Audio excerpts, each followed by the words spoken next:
السلام عليكم ورحمة الله وبركاته. ازيكم يا ابطال؟ عاملين ايه؟ بتكونوا بخير. قبل اي حاجة متنساش على النبي السلام وتعمل لايك واشتراك هيوصلك فيديوهات جديدة في اسرع وقت. ورمضان كريم علينا وعليكم. وفيديو النهاردة هو مراجعة انمي ماشل، فمن غير ما نطول كتير فلنبدأ.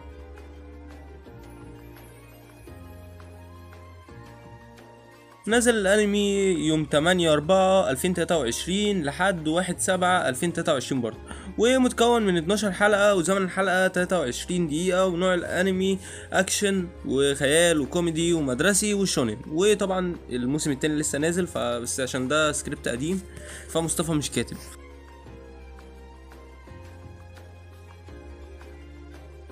وبتتميز طبعا شخصية الانمي بالتطور المستمر، والشخصية الرئيسية اللي بتظهر بقوة وضعف في وقت واحد، والشخصيات الثانوية اللي بتلعب دور مهم جدا في ان هو يثبت حبكة الانمي. ونروح لأول شخصية معانا بقى، وهو ماش، بطل القصة، واللي كان مش بيمتلك أي سحر، بس كان عنده قوة غير بشرية يعني حرفيا.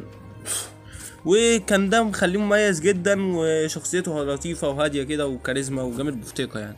وتاني شخصية معانا هو اللانس، وكان طالب في الأكاديمية، معروف إن هو أخد المركز الأول في امتحانات القبول في المدرسة. ولما كان صغير كان شخص مهتم قوي، وكان على أتم استعداد إنه يحمي الناس اللي بيتعرضوا لسوء المعاملة من ناس تانية حتى لو دخل في معركة، يعني راجل شهم من الآخر. وتالت شخصية معانا وهو بارت، وهو شخص صوته عالي فشخ ومودينا في داهية، وبيقول ان هو الشخصية الرئيسية، وان الباقي شخصيات جانبية في القصة بتاعته.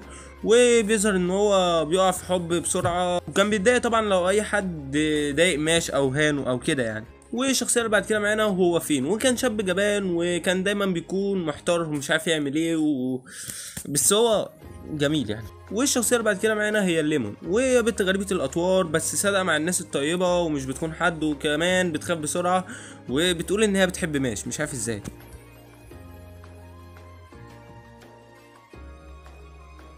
وبتبدأ قصة الأنمي في عالم مليان سحر. كان بطلنا ماش ما عندوش قدرة على استخدام السحر، وده خلاه تهديد على النسل، وكان لازم يخلصوا عليه. فعشان يعيش ماش عاش في السر في الغابة، وكان بيتدرب كل يوم عشان يبني عضلاته وإن هو يكون أقوى علشان يقدر ينافس السحرة. وبعدها بدأ رحلته عشان يدخل أكاديمية السحر، وهناك بيتعرف على أصحاب جداد، وبتتطور القصة، وبيتكشف مؤامرات سحرية، وبيظهر خصم قوي جدا كان عايز يعرف قوة ماش وغموضه بقى وكده.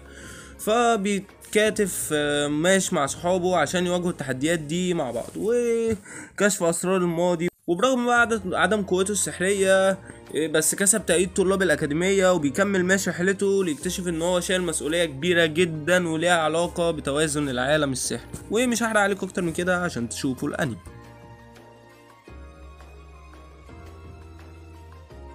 مميزات الانمي بقى ان هو بيتميز بالكوميديا والمواقف الغريبه المضحكه والرسوم والتحريك والمؤثرات الصوتيه والموسيقى اللي كانوا جامدين قوي وبيتناسبوا مع جو الانمي، وده خلاه مشوق اكتر. وكمان الشخصيات المتنوعه اللي كان عندها قدرات واهداف مختلفه، وقصه الانمي المثيره جدا واللي مليانه مغامرات وتحديات، والتطور اللي ما كانش حد يتوقعه جدا في شخصيه ماشر.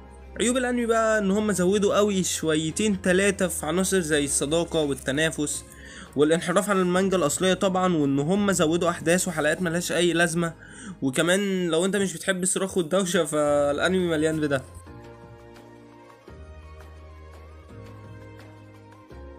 وتقييم الانمي ودي اللحظه المنتظره. الانمي ده عجبني بجد، عجبني جامد جدا يعني بصراحه، واحب ادي تقييم 9.5/10.